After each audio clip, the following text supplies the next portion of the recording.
BCom second year, ये आपका यह थर्ड सेमेस्टर है। आपको द्वितीय भाषा में संप्रेषण मूलक व्यावसायिक हिंदी में हमने भाषा शिक्षण और भाषा को पढ़ा है। उसके साथ हमने देखा है कि भाषा के विविध रूप किस प्रकार के हैं। भाषा के विविध रूप पढ़ते समय हमें यह ध्यान देना जरूरी है कि भाषा का किस धातु से भाषा किस धातु से उत्पन्न हुई है। उस दिन हमने देखा था कि संस्कृत के भाष धातु से भाषा शब्द बना है, जिसका अर्थ है कहना या बोलना, जिसे विचार अथवा अनुभव की स्थिति भी कहा जा सकता है। आज हम देखेंगे कि भाषा के विविध रूप किस प्रकार के हैं।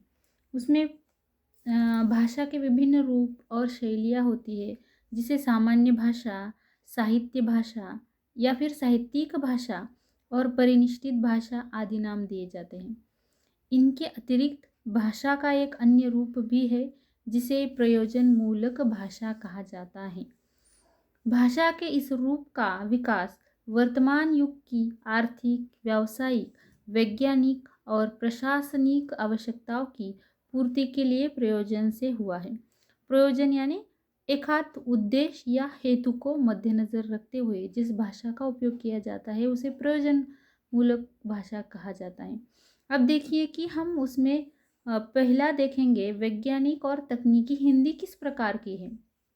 वैज्ञानिक और तकनीकी हिंदी के अंतर्गत भौतिक, रसायन, वनस्पति और जीव विज्ञान इन चारों शाखाओं से संबंधित भाषा तथा प्रेस, फैक्ट्री, इंजीनियरिंग आदि में प्रयुक्त भाषा रूप आते हैं।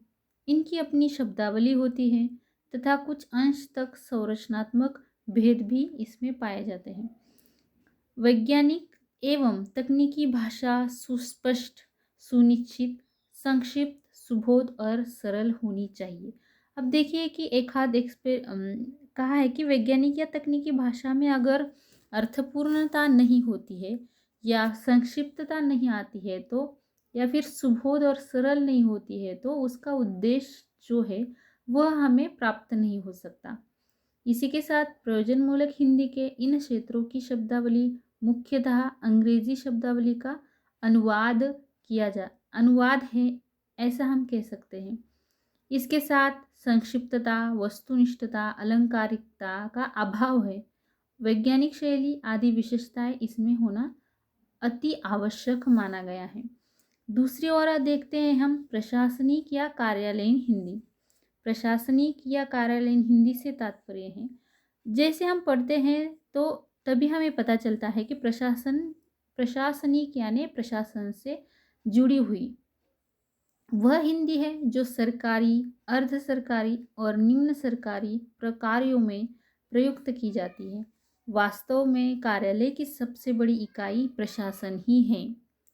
अब देखते हैं कि प्रशासनिक या कार्यालयीन हिंदी के अंतर्गत सरकार को देश की आर्थिक, राजनीतिक, शैक्षणिक, सुरक्षात्मक, सामाजिक, साहित्यिक आदि अनेक दृष्टियों से प्रशासन का भार संभालना पड़ता है। इस प्रकार के कार्यों का विवेचन होता है। उसमें हम देख सकते हैं कि विभिन्न नियम बनाना, अंतर मंत्रालयी और अंतर विभागीय पत्र व्यवहार कार्य इन प्रशासनिक कार्यालयों में किए जाते हैं। इसकी अपनी विशिष्ट भाषा होती है। जैसे हम देख सकते हैं कि टिप्पण, प्रारूपण, पत्राचार, प्रतिवेदन, सरकारी नीति संबंधी विवरण अपनी अपनी इस प्रकार की भाषा होती है। कार्यालय साहित्य की प्रकृति के अनुसार कार्यालयी भाषा में निर्वैयक्तिकता तथा उसमें संपूर्णता और स्पष्टता होनी आवश्यक है। एकाध कार्यालय का पत्र व्यवहार हो रहा है और निर्वैयक्तिका या हम कहते हैं कि उसे पर्सनल होना नहीं चाहिए। उसी के साथ साथ यथासंभव असंदिग्धता, वर्णनात्मकता, तकनीकी, अर्ध तकनीकी भाषा प्रयोग आदि गुण आवश्यक माने गए हैं। उसमें आपको जो संदेश पहुंचाना है वह आगे वाले व्यक्ति के लिए समझना उतना ही सुस्पष्ट होने के लिए उसमें असंदिग्धता होनी नहीं चाहिए और वह स्पष्ट एवं संपूर्ण रूप से होना आवश्यक है। अगर आगे हम देखते हैं कि विधि की हिंदी। विधि की हिंदी से ही पता चलता है कि हमें कानून से यह जुड़ी हुई है।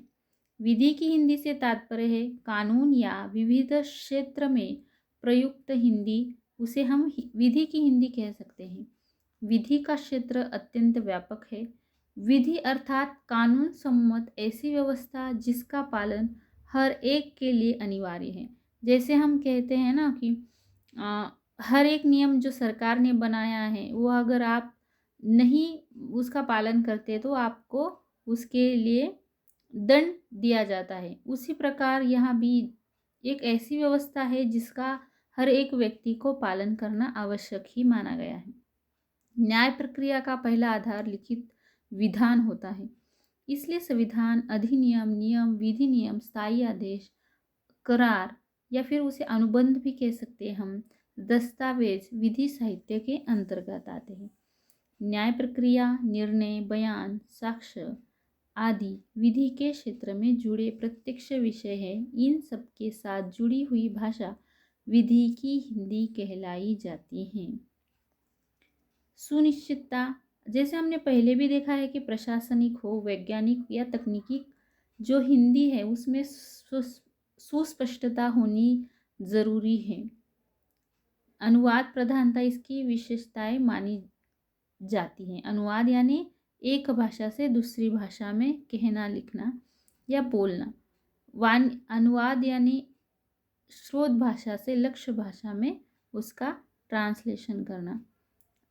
आगे हम देख सकते हैं कि वाणिज्य और व्यावसायिक हिंदी। वाणिज्य और व्यावसायिक हिंदी प्रयोजनमूलक हिंदी का महत्वपूर्ण अंग माना गया है। इसका प्रयुक्ति क्षेत्र यानी बहुत बड़ा है, विस्तार इसका बहुत बड़ा है। यह राष्ट्रीय स्तर से अंतर्राष्ट्रीय स्तर तक जा पहुंची है। माल या वस्तु के निर्माण से लेकर ग्राहक तक पहुंचाने तक की गतिविधियां वाणिज्य के अंतर्गत आती है। अब देखिए कि हम एक हाथ फैक्ट्री में एक हाथ प्रोडक्शन बन रहा है, उस माल या फिर जो प्रोडक्ट बन रहा है उससे लेकर ग्राहक तक पहुंचाने का जो भी कुछ जिम्मा है, जो भी कुछ गतिविधियां आती है वो वाणिज्य क्षेत्र में आती है। इसमें आप देख सकते हैं कि ग्रामीण बाजारों से लेकर अंतर्राष्ट्रीय कंपनियां तथा विविध माध्यमों से प्रसारित विज्ञापन की गतिविधियां वाणिज्य व्यावसायिक हिंदी के अंतर्गत आती है। इसके अतिरिक्त यातायात, व्यापार तथा औद्योगिक क्षेत्र से संबंधित सरकारी, अर्ध सरकारी, गैर सरकारी, बीमा, कार्यालय, बैंक आदि का पत्र व्यवहार भी इसके अंतर्गत आ जाता है। अगर हम इसे पूरे रूप से देखते हैं तो वाणिज्य और व्यावसायिक हिंदी की व्याप्ति या व्यवहार क्षेत्र अत्यंत विशाल है। जैसे हम आज 21वीं सदी में देख सकते हैं ना कि एक्सपोर्ट और ट्रांसपोर्ट की जो गतिविधियां हैं उसमें वाणिज्य और व्यवसाय यह आ जाता है। इस दृष्टि से वाणिज्य और व्यावसायिक हिंदी की स्पष्टता, संक्षिप्तता, उसी के साथ साथ विभिन्न स्रोतों की शब्दावली, अनुरूप भाषिक संरचना आदि की विशेषता मानी गई है। अब देखते हैं महत्वपूर्ण जो भाषा के विविध रूप में आ जाता है वह है जनसंचार माध्यमों की हिंदी। लोक जागृति तथा विचार भावों का संप्रेषण जनसंचार के माध्यम से ही किया जाता है। जनसंचार यहाँ से हमें पता चल जाता है कि लोक जागृति, जिस देश का जनसंचार प्रभावशाली होगा वह उतनी ही ज़्यादा प्रगति करेगा। जनसंचार का अर्थ बहुत बड़े आकार के बिखरे लोगों तक संचार माध्यमों द्वारा संदेश व सूचना पहुंचाना है। जैसे टेक्नोलॉजी ने आज हम देख सकते हैं कि टेक्नोलॉजी में 1 मिनट के ही अंदर एक आध न्यूज़ हो, एक आध समाचार, एक आध कौन सी भी अगर घटना घट जाती है तो 2 मिनट या 1 मिनट के अंदर वो आपको पता चल जाता है। यानी जो मीडिया है वह तुरंत ही आप तक वह न्यूज़ या जो भी कुछ घटना है वो पहुंचाने का प्रयास करता है। यहाँ पे हम देखते हैं कि बहुत बिखरे लोगों तक संचार माध्यमों द्वारा संदेश या सूचना पहुंचाना, यह संदेश मुद्रित हो, साहित्य हो, इलेक्ट्रॉनिक मीडिया के माध्यम से पहुंचाया जाता है। उसमें हम देख सकते हैं कि किस प्रकार लोगों तक संदेश पहुंचाना है, तो उसके माध्यम क्या क्या हो सकते हैं। जैसे कि समाचार पत्र हैं, पत्रिकाएं हैं, आकाशवाणी है, दूरदर्शन है आदि की यह महत्वपूर्ण या प्रमुख माध्यम माने गए हैं। हिंदी भारत देश की राष्ट्रभाषा एवं संपर्क भाषा होने से इन माध्यमों की वह प्रमुख भाषा मानी गई है या हैं। समाचार पत्र पत्रिकाओं की भाषा लिखित तथा आकाशवाणी में उच्चारित एवं दूरदर्शन में लिखित एवं उच्चारित भाषा का प्रयोग किया जाता है। फिर भी इन जनसंचार के माध्यमों में प्रयुक्त की जाने वाली हिंदी सामान्य होती है। आज के युग में जनसंचार के माध्यमों में अपना विशिष्ट स्थान बना लिया है। ज़्यादातर हम टेक्नोलॉजी से जुड़े हैं। आज देखते हैं हर किसी व्यक्ति के पास मोबाइल है और मोबाइल में हर एक चीज़ आपको 2 मिनट के अंदर नेट के थ्रू उपलब्ध हो जाती है। आपको कहीं दूर जाने की ज़रूरत ही नहीं पड़ती। आज के युग में हम देखते हैं कि जनसंचार माध्यमों का इसी कारण विशिष्ट स्थान बना हुआ है। आज कोई भी व्यक्ति इससे दूर नहीं। इस दृष्टि से प्रयोजनमूलक हिंदी का व्यवहार क्षेत्र हम कह सकते हैं कि अत्यंत व्यापक बन चुका है। यहाँ पर हमने कुछ महत्वपूर्ण क्षेत्रों का भी परिचय दिया जहाँ पर प्रयोजनमूलक हिंदी का प्रयोग किया जाता है, किंतु इसके अतिरिक्त भी प्रयोजनमूलक हिंदी का व्यवहार क्षेत्र दिन ब दिन बढ़ता ही जा रहा है। आज मानवीय जीवन तथा उसके व्यवहार की व्यापकता के अनुसार ही प्रयोजनमूलक हिंदी का व्यवहार क्षेत्र बढ़ रहा है। यानी जैसे हम कहते हैं कि व्यक्ति की जो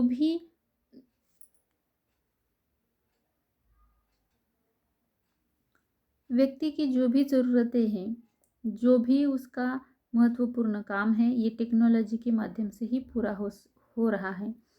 ऐसा माना जा सकता है कि जहाँ मानवीय समाज एवं उसका उच्च स्तरीय व्यवहार है, वहाँ क्या है, प्रयोजनमूलक हिंदी का संचार है। धन्यवाद।